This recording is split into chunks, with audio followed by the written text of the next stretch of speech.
Welcome to opening day, October 1st. And I know that some states and provinces have been open already, but it's time for the rest of us now to get into the woods. And on today's episode of the Whitetail Watch, the first of the 2025 season, we're going to take a look at what we can expect, not only today, but for the weekend ahead. Hoyt's Bow Hunting Whitetails is brought to you by Redneck Blinds, Code of Silence Apparel, the Hunt Stand app, Whitetail Institute, research equals results, B3 Archery,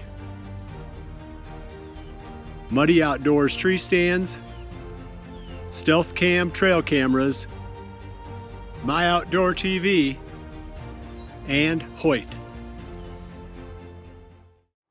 As I mentioned, the Whitetail Watch is really geared toward taking a look at the behavior of the deer at this time, what they're doing in conjunction with the weather forecast, some of the other environmental aspects, like we're going to be dealing with acorns this year. You know, how does that affect deer movement patterns? And my goal is to try to pull all that together and come up with a recommendation for how to hunt the weekend ahead. So again, we're looking at, today's the first, whatever Saturday and Sunday would be, second, third, what is that, fourth and fifth? Something like that. My math isn't so good. But anyway, the point is, hopefully we can help you to pin down a few opportunities on the first weekend of the season. One of the companies that we work with pretty closely is Hunt Stand, and they came out with an upgrade to their app called Ultimate. It's the Ultimate tier, and Brian Murphy is their key biologist there at Hunt Stand, and they worked really hard. He worked really hard pulling together a activity forecast that you can pull up on the app and look at. And I think that's the key feature for whitetail hunters. Obviously, you can look at all the terrain features and you can use those to help you in your strategy while hunting. But this activity forecast is pretty cool. And I talked with Brian a long time on the phone recently about it, and I was impressed with how much thought went into it. It's not the old Solunar tables that you might have grown up with. This is a lot more sophisticated approach where he takes a look at things like cloud cover, rainfall, not like what has happened, but what is currently happening. Temperature, obviously, humidity, phase of the season, how close you are to the various elements that affect movement, like the rut specifically. And it's really done on a regional basis. So when you pull it up, you're going to find out what the activity forecast is for your area specifically, where you've mapped out your hunting zone.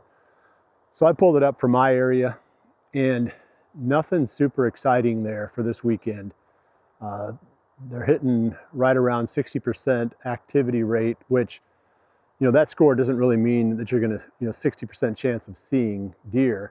That means that 60% of the things that they track, that the biologists track and how they weight those, 60% of those things are lined up for, a certain time. And this weekend, it looks like, late afternoon, not surprisingly, somewhere around 5 p.m., maybe a little bit later than that, is going to be the key or the peak times. But again, they're not super high. It's not like the rut. But what I found interesting looking at my own trail cameras, I'm starting to get some daylight activity on some pretty nice bucks, surprisingly. Maybe more so than what I've seen in some years past. Well, I've got more mature bucks on the farm now, so that helps. But we actually have some targets to go after. And Jordan and I are going to be out this evening, the 1st, and then the next few days. So you can check back in and keep up with our progress on the Hoyt's Bow Hunting Whitetails series on this channel and see how that's going. We'll post every day what we're seeing and how the hunt's going. But coming back around to what really are the driving factors, one of the things that the Hunt Stand biologists can't pinpoint, and that's the environmental or the local environmental impacts, like what's going on right in your hunting area. How much food do you have? Have you had a drought? How are those types of things impacting deer movement? The one thing that I see without question throughout most of the country, and for sure in the Midwest, is what a heavy acorn year this is for the white oak. And on my farm, I'm not seeing a ton of the red oak family with a lot of acorns, but the white oaks are very, very profuse. Maybe not quite as much as 2023, but very close. So anyway, the point is that's really dictating deer behavior right now. The deer are in the woods eating acorns. I talked to a friend recently who's been running cameras in the woods on oak trees. He said that he'll see multiple bucks in the frame on his trail cam pictures at any given time of the day. Midday, 3 or 4 bucks, feeding on acorns on their feet. So if you're really serious this weekend, you probably need to be back in the woods sitting on oak trees, and especially white oak trees, if that's the same pattern that you're seeing there as what we've had in our area. That's really where the action's going to be. But I talk about it all the time. You're always trying to balance risk versus reward. And if you're kind of going in there blind, it's a little bit risky unless you know specifically where your best oak trees are and you can slip in there and hunt the fringe of that, the downwind fringe, then you should be okay. But if you're just kind of going in blind thinking, well, I'll just keep going in until I find some oak trees and I'll throw a stand up, there's a chance that you'll impact this deer and make them harder to hunt later. So if you don't have a plan, if you don't have this mapped out, or a really easy way to get in and out, maybe a lane that goes through the woods that the farmer uses regularly, and you can just slip in on that, pop into a tree, and then slip back out again. If you don't have a really good setup, there's a high chance that you could mess things up before the season really even gets rolling. So I always say temper your enthusiasm with a little bit of caution. If you have a good plan for acorns, man, go for it. This is the time. It's never going to be better than right now, because little by little they'll start mopping those up, and then they'll start showing back up again in the more open areas that are more traditional feeding areas for the deer. So that's my number one advice. Sparingly, you can hunt open fields.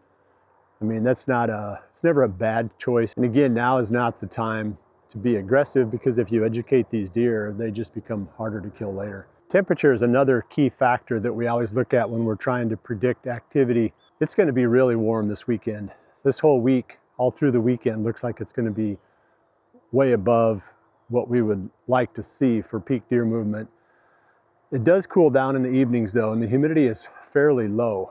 Like this morning, it's, 60 degrees, somewhere around there, high 50s. It's tolerable.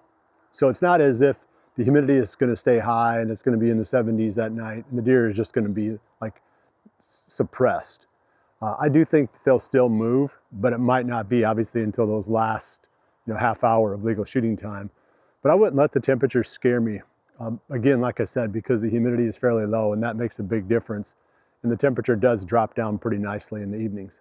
So hopefully the weekend works out for you. We're excited about it. And like I said, keep checking back. We'll post every day what we see and the action that we're having here. Well, thanks for joining me here at the Whitetail Watch. We'll see you back here again in another week. Good luck this weekend, and remember to always dream big.